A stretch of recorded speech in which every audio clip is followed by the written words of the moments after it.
ठीक है। V A B की वैल्यू वी डी सी कैसे आई है यहाँ पे, वी ए बी की वैल्यू वी डी सी कैसे आई है V A N minus V B N करने से, ये मैंने यहाँ बता दिया था आपको यहाँ वेव फॉर्म पे, लेकिन फिर भी यहाँ पे मैंने निकाल के दिखाया है, तो आप इससे देख लीजिएगा। ठीक है, अब बात करते हैं हर फेज़ में करंट कितनी फ्लो कर रही है। 3 फेजेस हैं आर वाई बी, है ना, T1 T4 के साथ ये पूरा एक फेज़ है, ये बी फेज़ है, ये सी फेज़ है, तो हर फेज़ में करंट कितनी फ़्लो कर रही है ये निकालना है।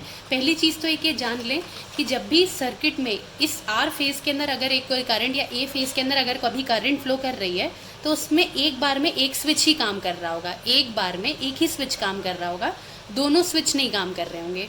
तो पर स्विच से कितनी करंट फ्लो कर रही है यही हमें निकालना है।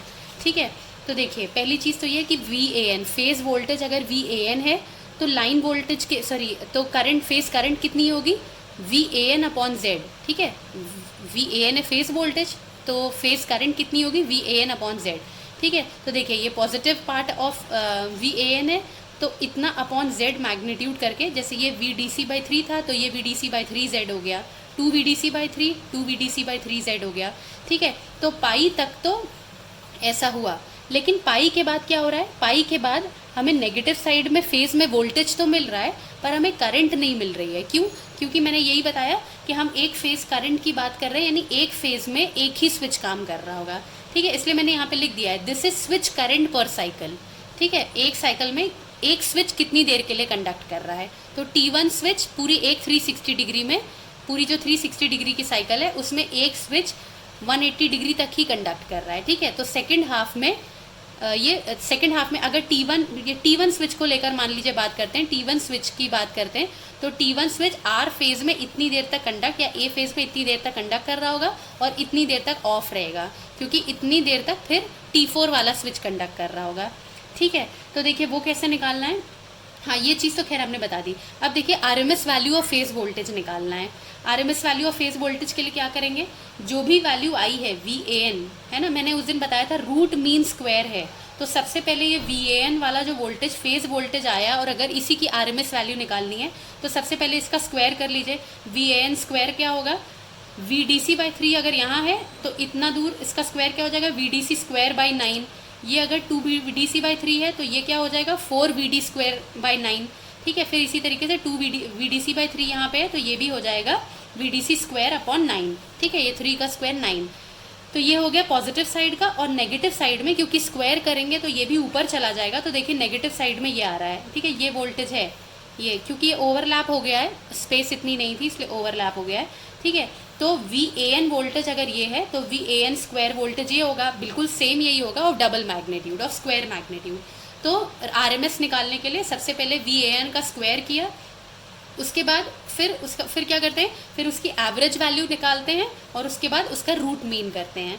ठीक है, तो देखिए इसके अंदर पहली बात तो ये देख लें कि टाइम पीरियड, एवरेज वैल्यू निकालने के लिए टाइम पीरियड निकालना पड़ता है ना, तो टाइम पीरियड्स का कितना होगा पाई। ऐसा क्यों है, क्योंकि ये पाई टाइम के बाद output waveform V A N square वाली आउटपुट वेवफॉर्म रिपीट कर रही है अपने आप को, जैसी पाई से पहले थी वैसी पाई के बाद होगी। तो जहाँ तक वो रिपीट नहीं करती है एक साइकिल के अंदर, वहाँ तक ही उसे कंसिडर करते हैं, फिर तो रेपिटेटिव है। ठीक है, तो इसलिए इसका टाइम पीरियड पाई होगा। ये है ये टाइम पीरियड है पाई। ठीक है, ये है पाई, ये वाला पॉइंट है पाई। ठीक है, तो 1/पाई। अब देखिए यहाँ से लेके यहाँ तक ये 60 डिग्री का ड्यूरेशन है। ठीक है, यहाँ से देख लीजिए ये वेवफॉर्म यहाँ से लेकर यहाँ तक ये 0 डिग्री है, 60 डिग्री है, ये 120 डिग्री है। ठीक है, और ये 180 डिग्री है। ये हुआ पाई वाला पॉइंट।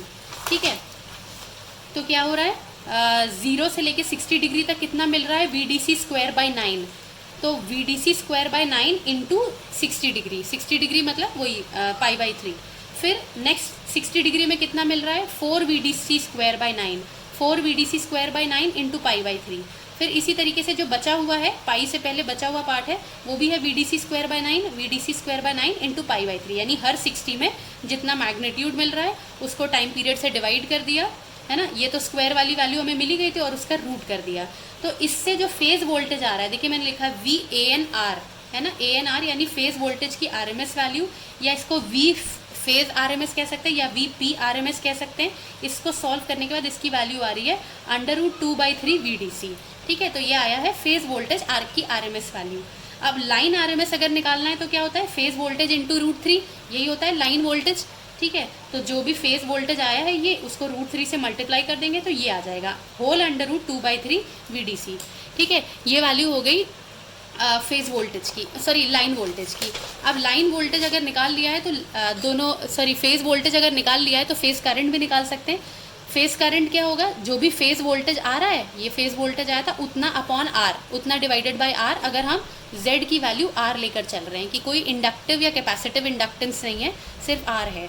तो फेज वोल्टेज पीछे निकाल लिया है, फेज करंट जो है वो फेज वोल्टेज अपॉन आर हो गया। और क्योंकि ये स्टार कनेक्शन है और स्टार कनेक्शन के अंदर लाइन करंट और फेज करंट सेम होती है, तो ये हो गया, दोनों वैल्यू सेम है। ठीक है, अब निकालना है थायरिस्टर करंट, हर थायरिस्टर की कितनी करंट है। यही जो हम लोग पीछे निकाल रहे थे, पीछे जो हमने बात की है कि हर थायरिस्टर के अक्रॉस, हर स्विच के अक्रॉस कितना करंट फ्लो करेगा, तो ये आपको पता चल गया है कि इसकी RMS वैल्यू बेसिकली यहाँ निकालनी है। तो वेवफॉर्म तो आएगी ऐसी, ठीक है, कि पाई से लेके 2π तक जीरो रहेगा। ये T1 स्विच के लिए है, T1 स्विच के लिए पाई से लेके 2π तक जीरो रहेगा और जीरो से लेकर पाई तक जो भी V आ रहा है उतना अपॉन R या उतना अपॉन Z करके I की वैल्यू निकाल लेंगे। अब इसकी RMS निकालनी है तो फिर से इसका स्क्वायर कर देंगे, IT का स्क्वायर कर दिया तो ये स्क्वायर वैल्यूज़ आ गई। फिर वही करेंगे उतना अपॉन टाइम पीरियड, ये स्क्वायर वैल्यू है उसको टाइम पीरियड से वो करके एवरेज निकाल के, इसका मीन निकाल के उसको अंडर रूट कर दिया, रूट लगा दिया। ठीक है, तो ये हो गया थायरिस्टर की RMS वैल्यू। इसमें भी वही करेंगे कि 0 से लेके 60 डिग्री तक कितना मिल रहा है, VDC स्क्वायर अपॉन 9, वहाँ पे भी यही हो रहा था, VDC स्क्वायर अपॉन 9 मिल रहा था, बस ये I है तो अपॉन Z भी हो जाएगा। ठीक है, तो यानी जब स्क्वायर करेंगे तो Z स्क्वायर हो जाएगा, तो VDC square upon 9Z square into π/3 यहाँ तक हुआ। फिर यहाँ से लेकर यहाँ तक कितना हुआ, 4 VDC स्क्वायर, क्योंकि डबल मैग्नीट्यूड है, 4 VDC square upon 9Z square into π/3, और फिर से ये वही है VDC square upon 9Z square into π/3। तो इससे IT RMS की वैल्यू आ जाएगी। IT RMS आ गया। फिर पावर लॉस निकालना है, क्योंकि 3 फेज है तो 3I square phase into R है ना, ये इम्पिडेंस वाला R है, या फिर 3V square phase upon R, इस तरीके से पावर लॉस निकाल लेंगे।